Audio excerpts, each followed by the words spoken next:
Antes de comenzar no olvides suscribirte, darle like y comentar. Puedes seguirme en mis redes sociales para apoyarme y proponerme nuevas historias.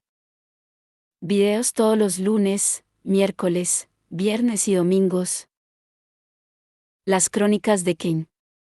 El trono de fuego. De Rick Riordan. Sadie. 12 llamando a las cosas por su nombre. ¿Despertar con forma de pollo siempre es perturbador?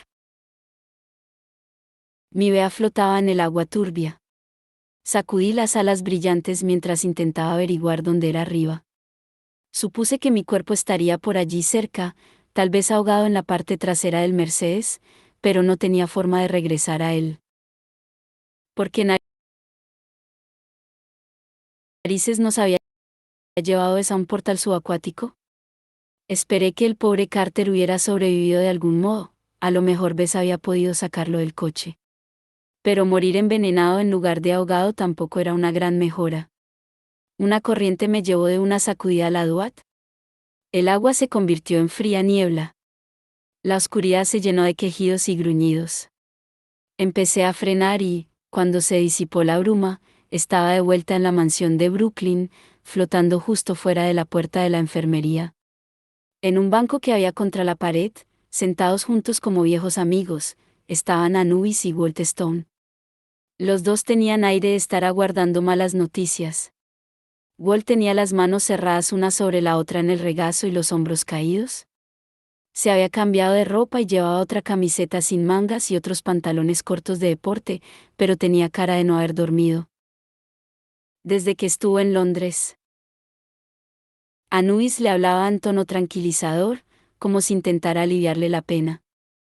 Nunca había visto a Anubis con ropa tradicional egipcia, a pecho descubierto, con un collar de oro y rubíes en el cuello y una simple faldita sujeta a la cintura. No es un estilo que recomendaría a la mayoría de los tíos, pero Anubis sabía llevarlo. Siempre había pensado que estaría flacucho si se quitaba la camisa, ojo, tampoco es que tuviera por costumbre imaginármelo, pero tenía una forma física excelente. En el inframundo debían de tener un buen gimnasio, con lápidas para tumbarse a levantar pesas y cosas por el estilo.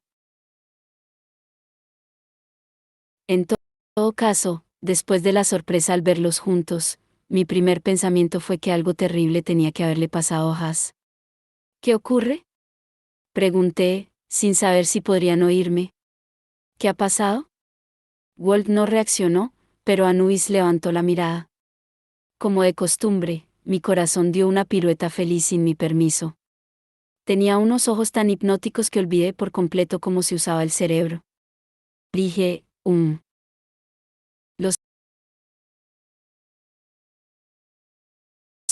lo sé. Liz habría estado orgullosa. Sadie, dijo Anubis. No deberías estar aquí. Carter se está muriendo.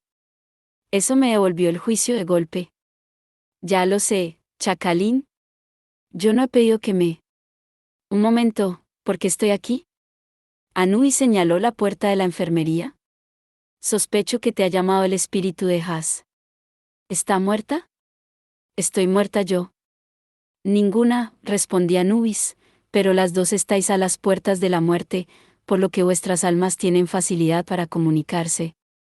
No lo hagáis muy largo. Walt aún no había reparado en mi presencia. Estaba murmurando, no he podido decírselo. ¿Por qué no se lo he dicho? Abrió las manos y vi que tenía un amuleto dorado idéntico al que me había dado. Anubis, ¿qué le pasa?, pregunté. ¿No me oye? Anubis puso una mano en el hombro de Walt. No puede vernos a ninguno de los dos, aunque creo que llega a sentir mi presencia. Me ha llamado para pedirme consejo, por eso he venido. ¿Quiere consejos tuyos? ¿Por qué? A lo mejor soné más seca de lo que pretendía, pero, de todos los dioses a los que podía haber acudido Walt, Anubis parecía la elección más inverosímil. Anubis me miró, con más melancolía en los ojos del habitual, que no era poca. Deberías entrar, Sadie, dijo. Te queda muy poco tiempo. Te prometo que haré todo lo posible para aliviar el dolor de Walt. ¿Dolor? Repliqué. Un momento. Pero la puerta de la enfermería se abrió y las corrientes de la DOAT me empujaron por ella. La enfermería era el centro médico más agradable que había visitado nunca, pero eso no era decir mucho. Odiaba los hospitales. Mi padre siempre decía en broma que había nacido chillando y no había parado hasta que me sacaron de la sala de maternidad. Me daban un miedo atroz las agujas, las pastillas y, sobre todo, el olor de la gente enferma. ¿Los muertos y los cementerios? Ningún problema. Pero la enfermedad, en fin, lo siento, pero ¿hace falta que huela tanto a enfermedad? La primera vez que fui a ver a Jazz en la enfermería, había tenido que armarme de valor. Esta segunda, incluso en forma de Bea, no fue más fácil. La sala tenía más o menos las dimensiones de mi dormitorio, con paredes de caliza tallada toscamente. Unas grandes ventanas dejaban entrar el brillo nocturno de Nueva York. Había botiquines de cedro llenos de medicinas, suministros para primeros auxilios, talismanes mágicos y pociones minuciosamente etiquetados. En una esquina se alzaba una fuente con la estatua a tamaño real de la diosa Leona Sekhmet, patrona de los sanadores. Se decía que el agua que caía de las manos de Sekhmet podía curar al instante un resfriado o una gripe, y además proporcionaba al cuerpo la dosis diaria de vitaminas y hierro, pero nunca me había atrevido a darle un sorbo. El murmullo de la fuente daba un ambiente pacífico a la enfermería. En vez de antiséptico, en el aire se notaba el olor a vainilla de los cirios encantados que flotaban por la habitación. Aún así, el lugar me ponía los nervios de punta.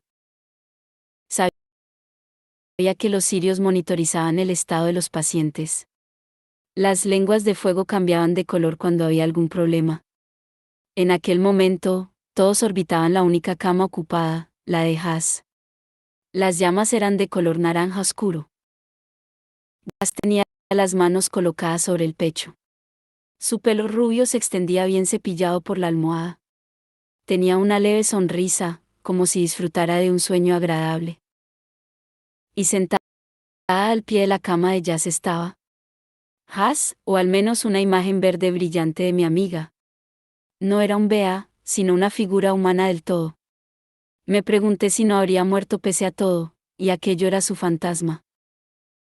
Haas, me invadió un nuevo remordimiento. Todo lo que había salido mal en los últimos 2 días había empezado con el sacrificio de Haas, del que yo era culpable. ¿Estás muerta? No, Sadie. Esto es mi Ren. Su cuerpo traslúcido titiló. Al fijarme, vi que estaba formado de imágenes, como si fuese un video tridimensional de la vida de Haas. Una Jazz bebé estaba sentada en su trona, pringándose la cara de potitos. Una Jazz de 12 años hacía volteretas laterales en un gimnasio para que la aceptaran en su primer grupo de animadoras.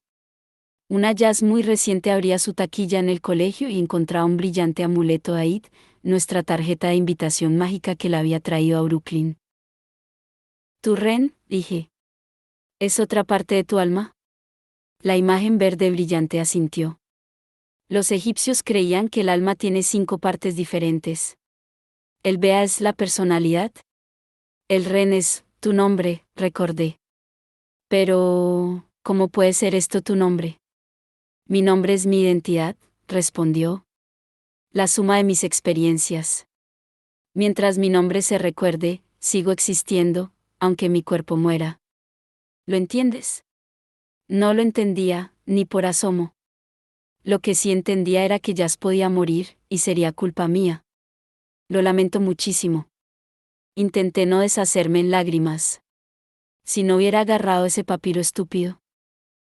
Sadie, no lo lamentes. Me alegro de que hayas venido. Pero, todo lo que ocurre tiene un motivo, Sadie, hasta las cosas malas. No es cierto. Repliqué. Y es una condenada injusticia. ¿Cómo podía mostrarse tan calmada y simpática, incluso estando en coma? Yo me negaba a aceptar que las cosas malas fueran parte de algún plan grandioso. Odiaba que la gente dijese cosas de ese estilo. Había perdido a mi madre. Había perdido a mi padre. Mi vida se había puesto patas arriba, y había estado a punto de morir muchísimas veces. Mi hermano estaba envenenado y ahogándose, y yo no podía ayudarle. No hay motivo que justifique todo esto, dije después. La vida es azar. Es dura. Es.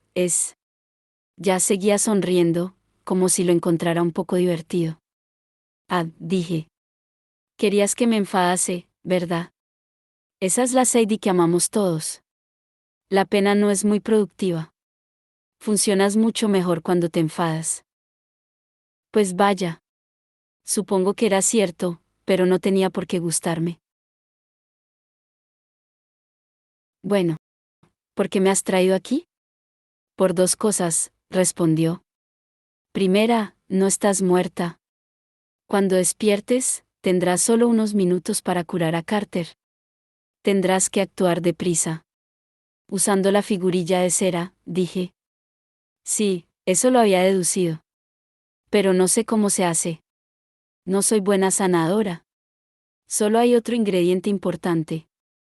¿Ya sabes cuál es? No lo sé.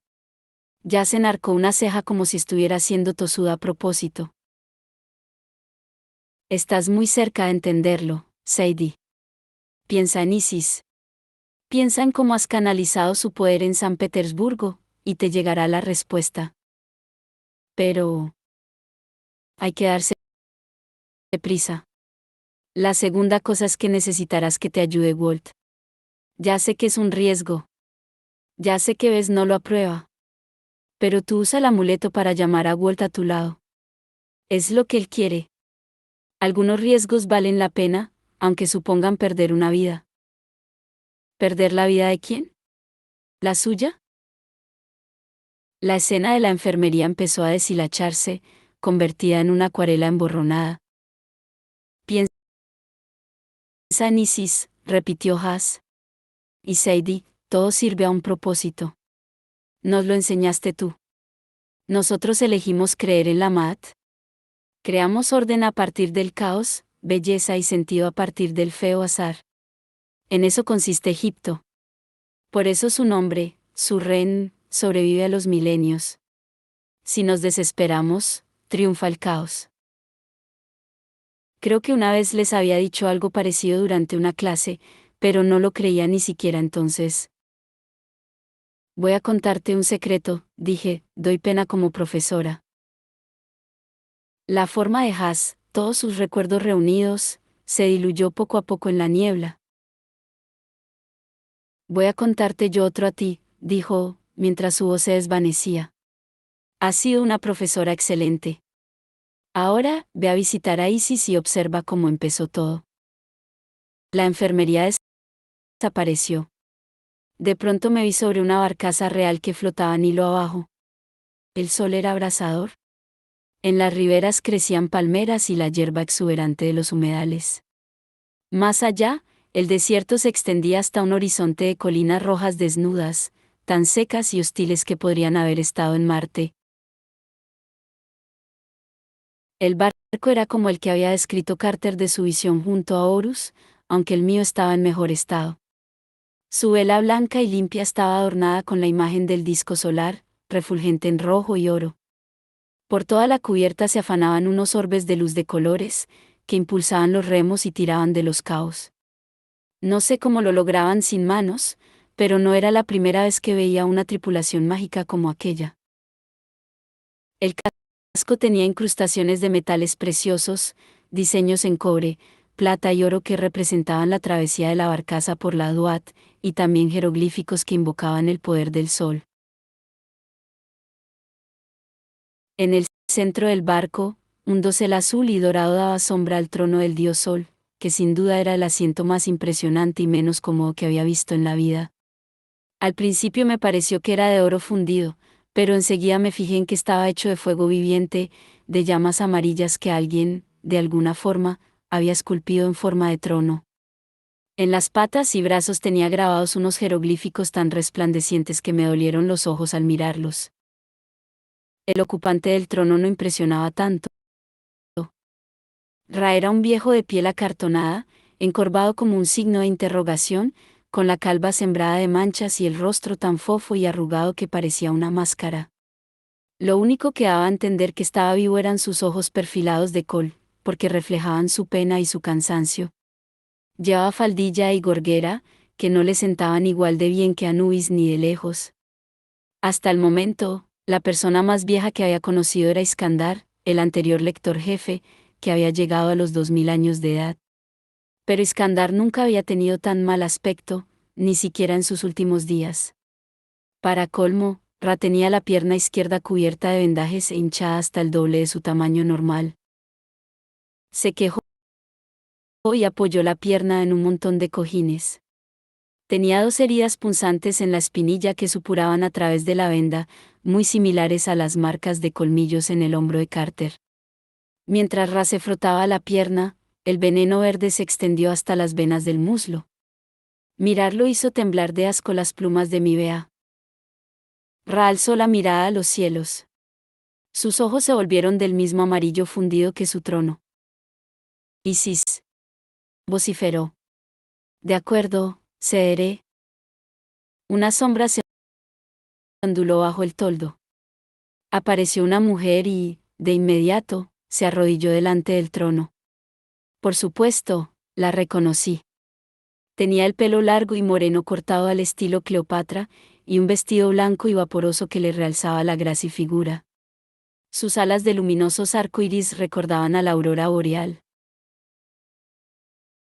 La cabeza inclinada y las manos levantadas con las palmas hacia arriba en gesto de súplica formaban un retrato de humildad, pero yo conocía demasiado bien a Isis. Veía la sonrisa que intentaba ocultar. Sentía su euforia. Lord Ra, dijo. Vivo para serviros. Ah, espetó Ra. Vives para el poder, Isis. No intentes engañarme. Sé que tú creaste a la serpiente que me mordió. Por eso nadie más encuentra la cura.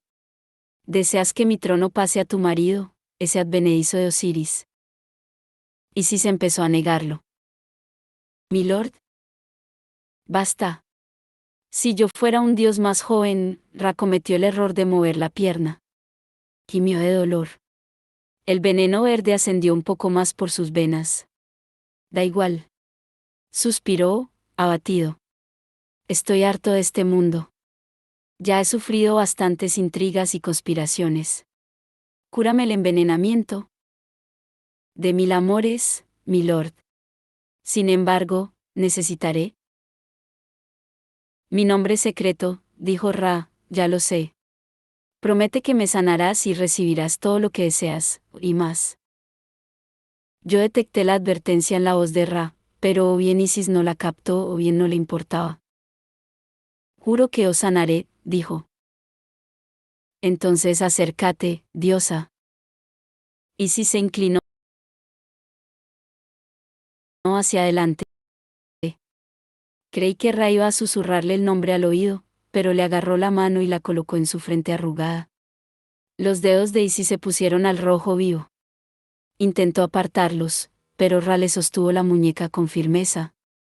La vida entera del dios solar brilló con ardientes imágenes de su larga existencia, el primer amanecer, su barcaza solar reluciente en la recién elevada tierra de Egipto, la creación de los demás dioses y los hombres mortales, la inacabable batalla de Ra contra Apophis cuando recorría cada noche la Duat para contener el caos. Había demasiado que asimilar, con cada latido del corazón transcurrían siglos. Su nombre secreto era su experiencia acumulada y, aun entonces, en aquellos tiempos remotos, Ra era un dios inconcebiblemente viejo. El aura llameante se extendió a la mano de Isis, trepó por su brazo y acabó envolviéndole el cuerpo en llamas. Chilló una vez. Entonces el fuego se apagó. Isis cayó al suelo, y de su vestido emanaron volutas de humo. Así pues, dijo Ra, ha sobrevivido. No habría sabido decir si Ra estaba decepcionado o sentía respeto, muy a su pesar. Isis se puso de pie con esfuerzo. Parecía sufrir neurosis de guerra, como si viniera de pasearse por un campo de batalla, pero logró levantar la mano. En su palma brillaba un jeroglífico ardiente, el nombre secreto de Ra, destilado en una sola palabra de poder inimaginable. Puso la mano sobre la pierna de Ra y pronunció un encantamiento. El veneno verde se retiró de sus venas. La hinchazón remitió.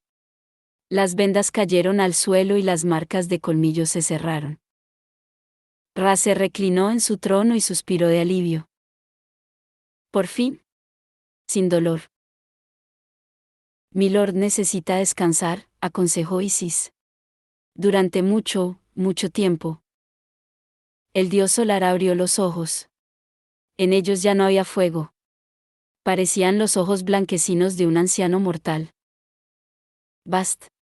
Llamó. La diosa gata se materializó a su lado. Llevaba una armadura egipcia de cuero y hierro, y parecía más joven, aunque a lo mejor solo era que aún no había pasado siglos en una prisión abismal, luchando contra Apophis. Estuve tentada de dar un grito y avisarla de lo que le esperaba, pero mi voz no iba a funcionar. Bast miró a Isis de soslayo. Milord, esta mujer os está molestando. Ra negó con la cabeza. Ya nada me molestará mucho más, mi fiel gata. Ahora, ven conmigo. Tenemos que hablar de asuntos importantes antes de mi partida.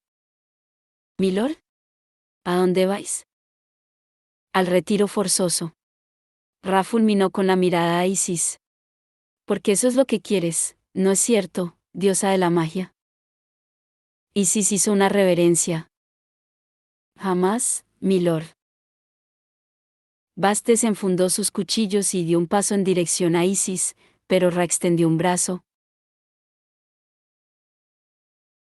Suficiente, Bast, dijo. Tengo pensado otro combate para ti, una lucha definitiva y crucial. En cuanto a ti, Isis, tal vez pienses que has vencido porque dominas mi nombre secreto. ¿Comprendes lo que has puesto en marcha? Osiris podrá ser faraón, pero tendrá un reinado corto y amargo. Se sentará en un reflejo deslucido de mi trono de fuego. Este barco ya no surcará la Duat. El equilibrio entre la Maat y el caos irá degradándose poco a poco. El mismo Egipto caerá. Los nombres de los dioses quedarán reducidos a recuerdos marchitos. Y después, un día, el mundo se hallará al límite de la destrucción. Entonces clamaréis el nombre de Ra, y yo no estaré. Cuando llegue ese día, recuerda que fueron tu codicia y tu ambición los que lo provocaron. Milord. Isis se inclinó con respeto, pero yo sabía que no le preocupaba ningún futuro lejano. Estaba embriagada de victoria. Creía que Osiris gobernaría Egipto para siempre, y que Ra solo era un viejo chocho. No sabía que, en poco tiempo, su victoria se volvería tragedia. Osiris moriría a manos de su hermano, Set. Y algún día todas las otras predicciones de Ra también se cumplirían. Vayámonos, Bast, dijo Ra. Aquí ya no nos quiere nadie. El trono estalló en una columna de llamas, que hizo arder el dosel azul y dorado. Una bola de fuego se elevó a los cielos hasta confundirse con el brillo del sol. Cuando se despejó el humo, Isis estaba sola en la cubierta, riendo con deleite. Lo he conseguido, exclamó. Osiris, serás el rey. He dominado el nombre secreto de Ra. Quise decirle que no había dominado nada, pero solo era capaz de observarla mientras bailaba de lado a lado del barco. Estaba tan encantada de su éxito que no se dio cuenta de que desaparecía la tripulación de luces mágicas. Las jarcias cayeron. La vela se destensó. Los remos dejaron estelas en el agua mientras la barcaza solar navegaba a la deriva, sin marineros. Se me nubló la visión y caí hacia la oscuridad. Desperté en una cama blanda. Durante un instante pensé que había vuelto a mi habitación de la casa de Brooklyn. Podía levantarme y tomar un desayuno fantástico con mis amigos, Amos, Filipo de Macedonia y Keops, y luego pasar el día enseñando a nuestros aprendices a transformarse unos a otros en reptiles. Qué bien sonaba. Pero... por supuesto, no estaba en casa. Me incorporé y la cabeza empezó a darme vueltas. Estaba en una cama de matrimonio con sábanas suaves de algodón y una pila de almohadas de plumas. El dormitorio era bastante lujoso, pero estaba decorado en un tono blanco tan puro que aún me mareó más. Me sentí como si hubiera vuelto al hogar de Nat, la diosa del cielo. En cualquier momento la habitación se descompondría en nubes. Tenía las piernas agarrotadas, pero conseguí salir de la cama. Llevaba puesta una de esas batas de hotel tan gruesas y afelpadas que me hacía parecer un teleñeco albino. Llegué dando tumbos a la puerta y salí a una encantadora sala de estar, también de color blanco brillante. Cruzando unas puertas correderas de cristal había una terraza con vistas al mar desde bastante altura, posiblemente unos 15 o 20 pisos. El cielo y el agua eran de un azul precioso. Mis ojos tardaron un poco en adaptarse a la luz. Mis pocas posesiones y las de Carter estaban ordenadas en una mesa cercana, nuestras ropas maltrechas, las bolsas mágicas y los 2 papiros del libro de Ra, además de la bolsa que se había traído desde el Museo de Chocolate. Carter llevaba una bata blanca como la mía. Estaba tumbado en el sofá, con los ojos cerrados. Le temblaba todo el cuerpo. Bess estaba sentado a su lado, pasándole un paño húmedo por la frente para refrescársela. ¿Cómo está? Balbucí. Bess me miró. Parecía un turista en miniatura con su camisa hawaiana chillona, pantalones cortos de color caqui y sandalias. El estadounidense lamentable, pero en talla extra pequeña. Ya era hora, dijo. Empezaba a pensar que no despertarías nunca. Di un paso adelante, pero la habitación se inclinó de un lado a otro. Con cuidado. Bess vino enseguida a cogerme del brazo. Te has hecho un chichón muy feo en la cabeza. Da lo mismo, musité. Debo ayudar a Carter. Está muy mal, Sadie. No sé si puedo hacerlo. Mi varita, y la figurilla de cera. Sí, vale. Ahora te lo traigo todo. Ayudada por Bess, me tambaleé hasta llegar a Carter. Bess me trajo mis cosas mientras yo tocaba la frente de mi hermano. Tenía más fiebre que antes. Las venas del cuello se le habían puesto verdes por el veneno, igual que les pasaba a las de Ra en mi visión. Lancé una mirada de reproche a Bess. ¿Cuánto rato estaba inconsciente? Es casi mediodía del martes. Colocó mis herramientas mágicas junto a los pies de Carter. Así que unas 12 horas. 12 horas.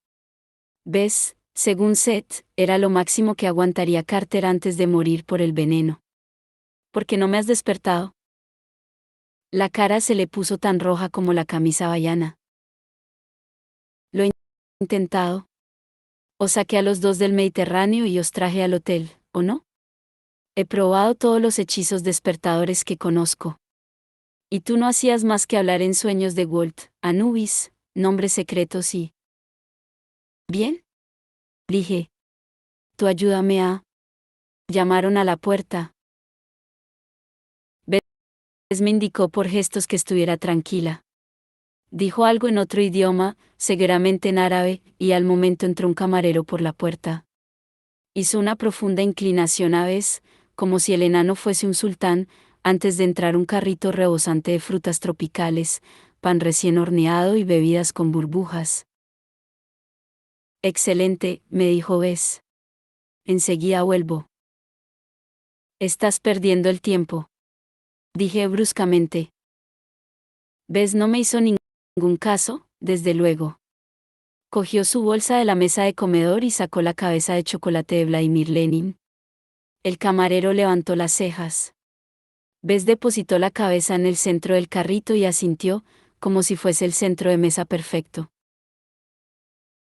Bess dio unas órdenes al camarero en árabe y le entregó unas monedas de oro. El camarero hizo gestos de alabanza, con cara sobrecogida. Se retiró sin darnos la espalda ni dejar de hacer inclinaciones. ¿Dónde estamos exactamente? Pregunté. ¿Y por qué eres el rey de aquí? Alejandría. ¿Y este sitio? Se nota que es un hotel de lujo, pero ¿cómo has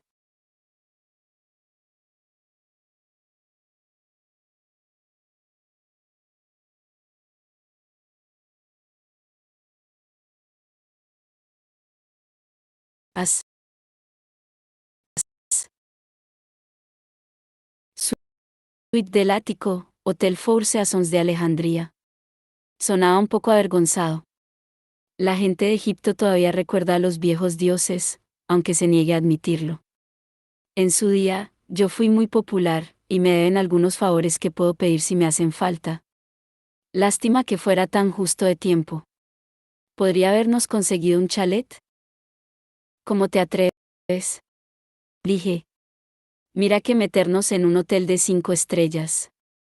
Venga, tú asegúrate de que no nos interrumpan y yo curo a Carter. ¿De acuerdo?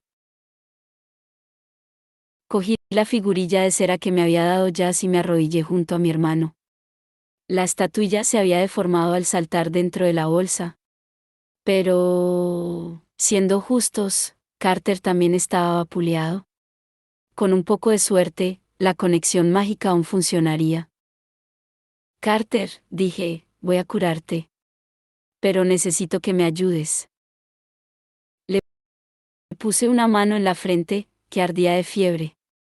Ahora sabía por qué ya se me había aparecido en forma de ren, la parte del alma que representaba su nombre. Sabía por qué me había mostrado la visión de Isis y Ra. Estás muy cerca de entenderlo, Sadie, había dicho. Nunca se me había ocurrido pensarlo, pero el ren era lo mismo que tu nombre secreto. Era más que una palabra especial. El nombre secreto son tus pensamientos más oscuros, tus momentos más embarazosos, tus mayores sueños, tus peores miedos, todo junto en un paquete. Es la suma de todas tus experiencias, hasta las que nunca querrías que se conocieran. Tu nombre secreto, en resumen, te hace ser quien eres. Y por eso un nombre secreto tiene poder. También es por eso que no basta con que alguien te repita un nombre secreto para saber cómo usarlo. Hay que conocer a la persona y comprender su vida. Cuanto mejor se entiende a la persona, más poder sobre ella da el nombre. Solo pueden aprenderse de su dueño, o de quien más cerca esté de su corazón. Y que el cielo me ayude, porque para mí esa persona era Carter. Carter, pensé, ¿cuál es tu nombre secreto? Aún estando enfermo, su mente se resistió. El nombre secreto no se entregaba así, por las buenas. Todos los seres humanos tenían uno, y también todos los dioses. Sin embargo, la mayoría de los hombres no llegaba a saberlo en toda su vida, nunca expresaba con palabras su identidad más privada. Bastante comprensible. Probad a resumir vuestra existencia entera en 5 palabras o menos. No es tan fácil, ¿eh? Puedes hacerlo, dije en voz baja. Eres mi hermano. Te quiero. Todas las partes vergonzosas o molestas, que supongo que en tu caso serán la mayoría. 1 millón de síes tal vez huyeran de ti al saber la verdad, pero yo no lo haré. Y ahora dime tu nombre, tonto de capirote, para que pueda salvarte la vida. Me cosquilleó la mano contra su frente. Por mis dedos empezó a pasar su vida en forma de recuerdos difusos de nuestra infancia, cuando vivíamos en Los Ángeles con nuestros padres. Vi la fiesta de mi 6º cumpleaños, cuando hicimos explotar la tarta. Vi a nuestra madre sentada con un libro de texto de ciencias en el regazo, leyéndonos cuentos para dormir, y a nuestro padre dando vueltas conmigo en brazos a ritmo de jazz, mientras Carter se tapaba las orejas y gritaba, papá, papá.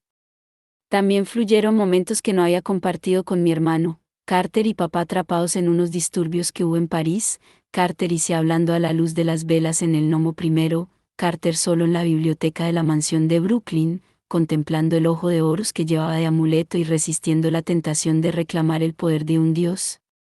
Nunca me había hablado de ello, pero fue un alivio enterarme. Pensaba que era la única que había acariciado la idea.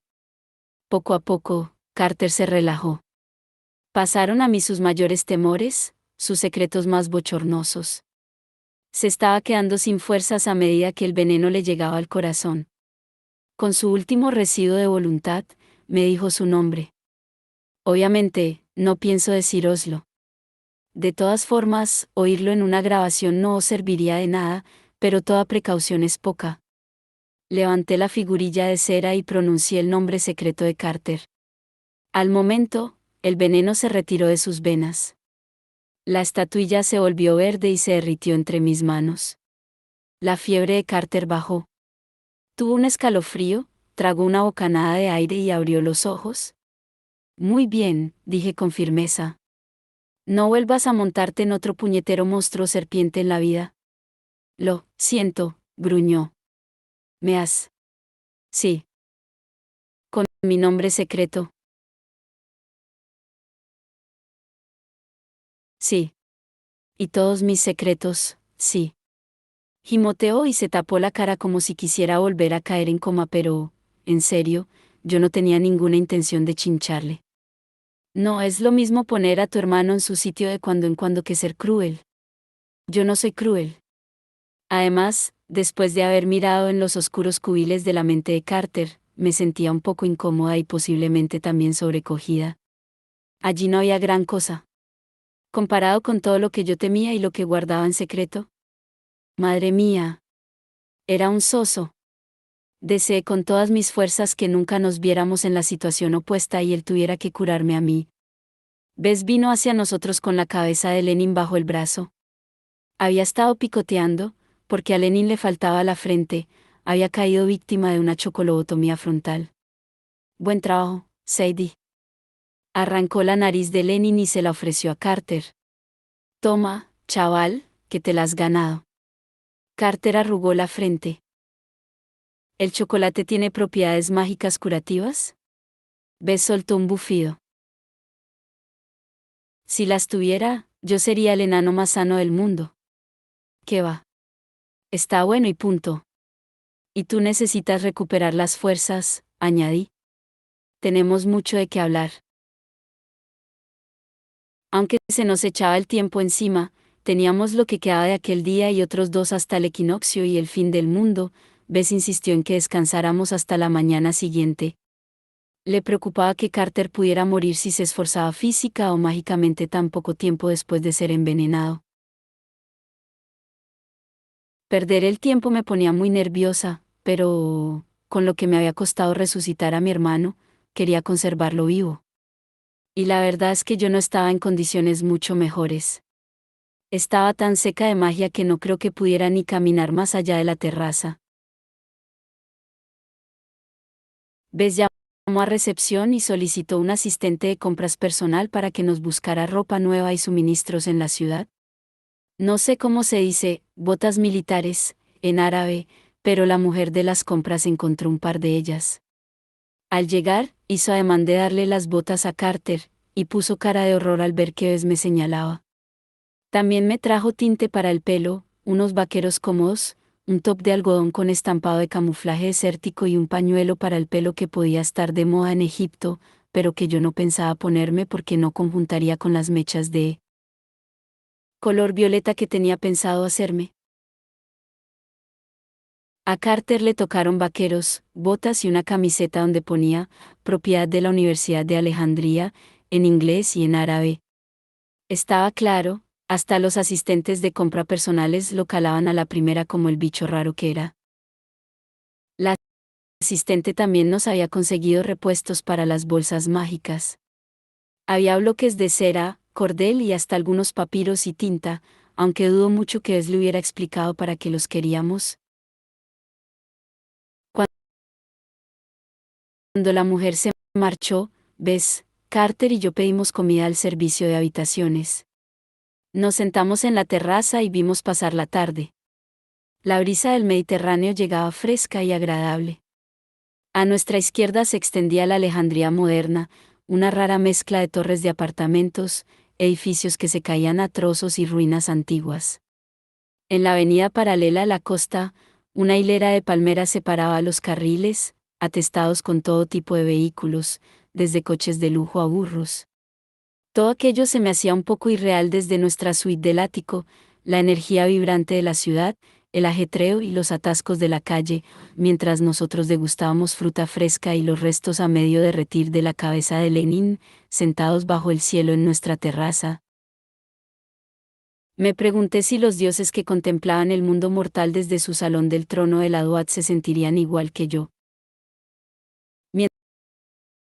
Mientras íbamos hablando, puse los 2 papiros del libro de Ra en la mesa de la terraza.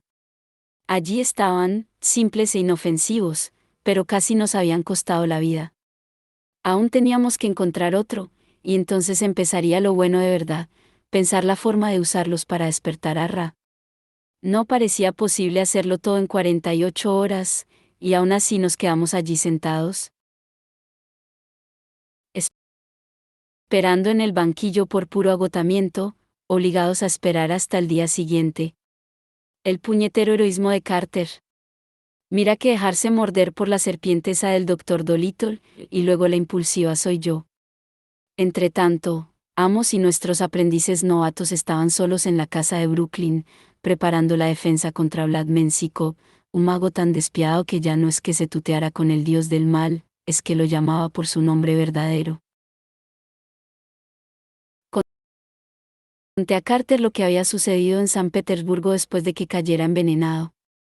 Había renunciado al nombre de Z a cambio de la posición del último rollo, un lugar llamado Arilla. Le relaté mi visión de Anubis y Walt, la charla que había tenido con el espíritu de Jazz y cómo había retrocedido en el tiempo hasta la barcaza solar de Ra.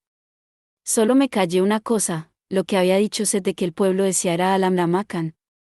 Sé que no estuvo bien, pero acaba de estar en la cabeza de Carter.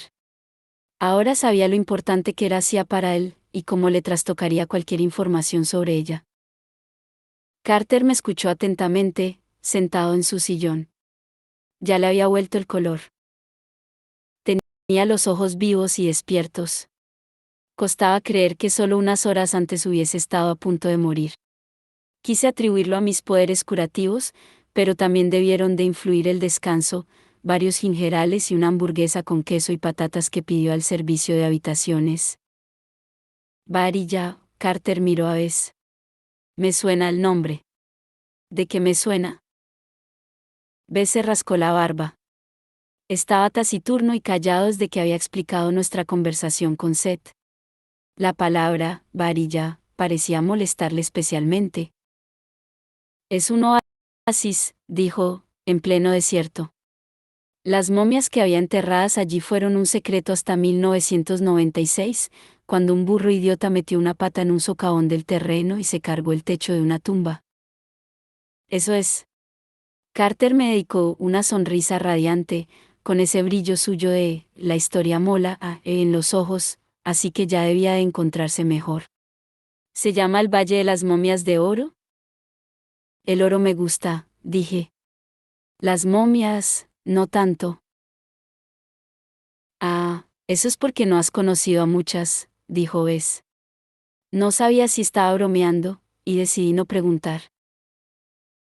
Entonces, ¿el último papiro está escondido ahí? Bess se encogió de hombros. Tendría sentido. Es un oasis muy apartado, no lo descubrieron hasta hace poco. También está protegido por poderosas maldiciones que impiden llegar invocando un portal. Los arqueólogos mortales han excavado algunas tumbas, pero aún queda todo un complejo enorme de pasadizos y cámaras que no se ha abierto en miles de años. Muchísimas momias. Me vinieron a la mente las momias de película de miedo, con los brazos levantados y las vendas de lino sueltas, gimiendo mientras persiguen actrices chillonas y arqueólogos a punto de echar el bofe. Cuando dices, muchísimas momias, dije con reservas, ¿cuántas son muchísimas? Han descubierto unos pocos cientos, respondió Bess, de un total de unas 10.000. ¿10.000? Miré a Carter, que se había quedado como si nada. Sadie, me dijo, no van a volver a la vida para matarte. No, coincidió Bess. Probablemente, no. Es casi seguro que no. Gracias, musité. Ya me siento mucho mejor. Sí, ya sé que antes he dicho que los muertos y los cementerios no me molestan. Pero 10.000 momias ya era pasarse. De todas formas, dijo Bess, la mayoría de las momias son de la época romana. Ni siquiera son egipcias, como debe ser. Unos trepas latinos que intentaban colarse en nuestro más allá porque es más guay que el suyo. Sin embargo, algunas de las tumbas más viejas. Bueno, ya veremos. Disponiendo de 2 fragmentos del libro de Ra, deberíais poder localizar la tercera parte cuando os acerquéis un poco. Exactamente, ¿cómo? Pregunté. Bess encogió de hombros. Cuando partes un objeto mágico, los trozos son como imanes. Cuanto más los acercas, más se atraen entre sí. ¿No era necesariamente tranquilizador? Me imaginé a mí misma corriendo por un túnel con papiros llameantes pegados a las 2 manos. Vale, dije. Entonces solo tenemos que colarnos en una red de tumbas donde hay 10.000 momias de oro que, probablemente, casi seguro, no cobrarán vida y nos matarán. Exacto, dijo Bess. Bueno, en realidad, no son de oro macizo. La mayoría solo están chapadas en oro. Pero vamos, que sí. Eso lo cambia todo. Decidido, pues. Carter ponía voz de estar encantado con la idea. Podemos salir de buena. Mañana. ¿A qué distancia está? A poco más de 300 kilómetros, pero son todo carreteras en muy mal estado. Y los portales, bueno, como os decía, el oasis tiene maldiciones que impiden formarlos. Y aunque no las tuviera, hemos vuelto al gnomo primero. Lo prudente sería usar tan poca magia como sea posible. Si se enteran de que estáis en el territorio de Desjardins. No le hizo falta acabar la frase. Contemplé la línea de edificios que se curvaba siguiendo la costa del brillante mar Mediterráneo. Traté de imaginar cómo podía haber sido en tiempos remotos, antes de que Cleopatra, la última faraona egipcia, eligiera el bando perdedor en una guerra civil de Roma y perdiera la vida y su reino. Alejandría era la ciudad donde había muerto el antiguo Egipto. No era el lugar más auspicioso del mundo para empezar una misión. Por desgracia, no había alternativa. Tendría que recorrer 300 kilómetros por el desierto hasta llegar a un oasis y encontrar una aguja con forma de papiro en un pajar de momias. No había manera de llevarlo a cabo en el tiempo que nos quedaba. Lo peor de todo era que aún no le había contado a Carter la última información sobre el pueblo de Sia. Podía callármelo y punto, pero sería egoísta por mi parte. A lo mejor también era la opción correcta, ya que necesitaba su ayuda y no podía permitirme que se distrajera. Pero no podía callármelo. Me había abierto paso en su mente y había aprendido su nombre secreto. Lo menos que podía hacer era ser honesta con él. Carter, hay algo más. Seth quería que lo supieras. El pueblo de Sia se llamaba Alam Ramakan. Carter volvió a poner cara de enfermo. ¿Y se te ha olvidado mencionarlo? Te recuerdo que Seth es un mentiroso, dije. No lo ha dicho para ayudarnos. Nos ha dado la información por iniciativa propia porque quería sembrar el caos entre nosotros. Ya notaba que le estaba perdiendo. Tenía la mente presa en una fuerte corriente que llevaba tirando de él desde enero, la idea de que podía salvar a Sia. Como había estado en su mente, sabía que no descansaría, no podría descansar, hasta haberla encontrado. Era mucho más grave que un flechazo. Carter se había convencido a sí mismo de que Sia formaba parte de su destino. Cuento uno de sus secretos más oscuros. En el fondo, Carter seguía resentido con nuestro padre por no haber salvado a mamá, aunque ella hubiera muerto por una causa noble y se hubiera sacrificado voluntariamente. Carter no podía repetir aquel fallo con Sia de ningún modo, por mucho que hubiera en juego. Necesitaba a alguien que creyera en él, alguien a quien salvar, y se empeñaba en creer que esa persona era Sia. Mala suerte, una hermana pequeña no valía. Estaba dolida, sobre todo porque no compartía su opinión, pero discutir no serviría de nada. Solo conseguiría apartarlo más. Al-Amra Makan, dijo.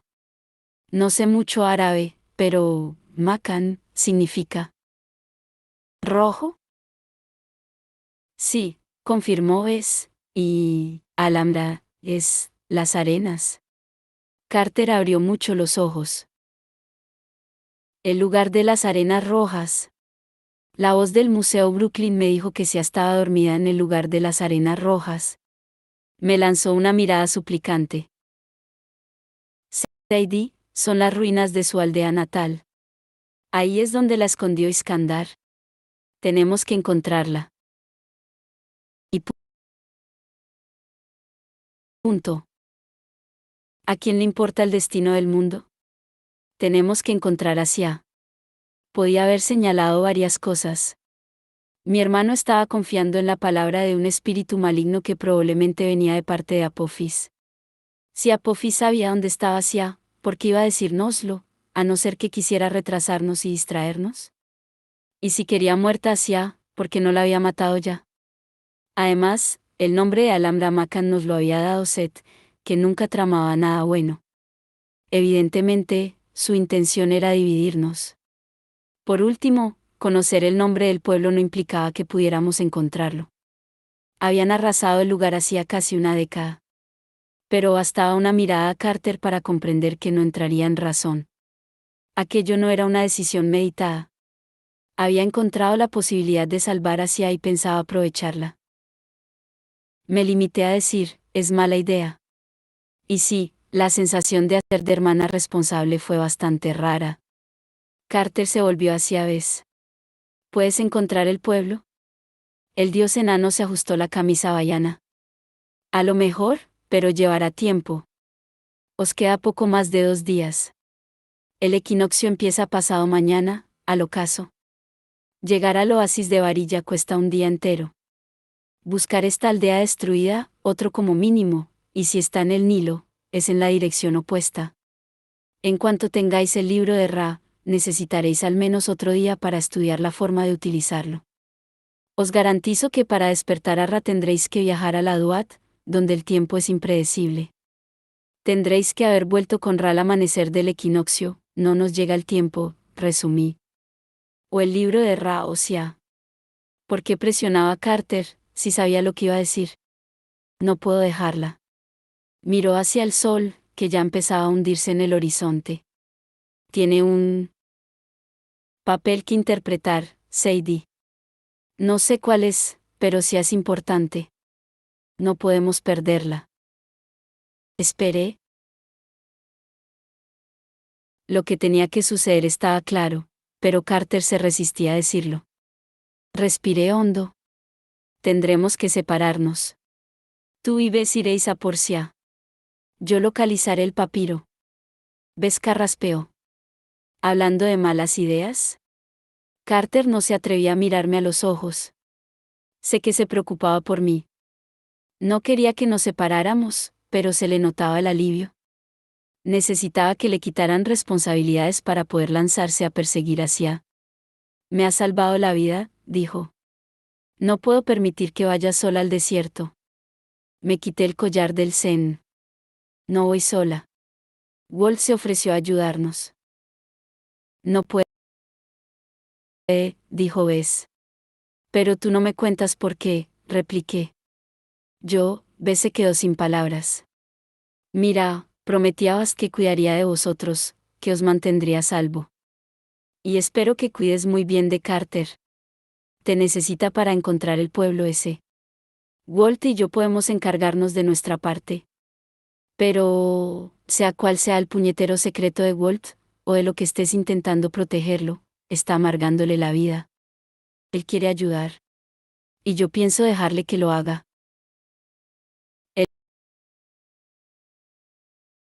El enano me miró fijamente, seguro que preguntándose si podía gritar, y ganar la discusión. Imagino que al final comprendió que yo era demasiado tosuda. Suspiró, resignado. 2 jóvenes viajando solos por Egipto, chico y chica. Se verá raro. Diré que Walt y yo somos hermanos. Carter hizo una mueca. No era mi intención, pero supongo que el comentario fue un poco hiriente. Visto con perspectiva, lo lamento, pero aquel día estaba aterrorizada y furiosa. Carter me había puesto en una situación imposible. Ve, dije con firmeza. Salvacia. Carter intentó leerme la expresión, pero le rehuí la mirada. Aquel no era momento de tener una de nuestras conversaciones silenciosas. De verdad que no le convenía saber lo que estaba pensando. ¿Cómo nos reuniremos?, preguntó.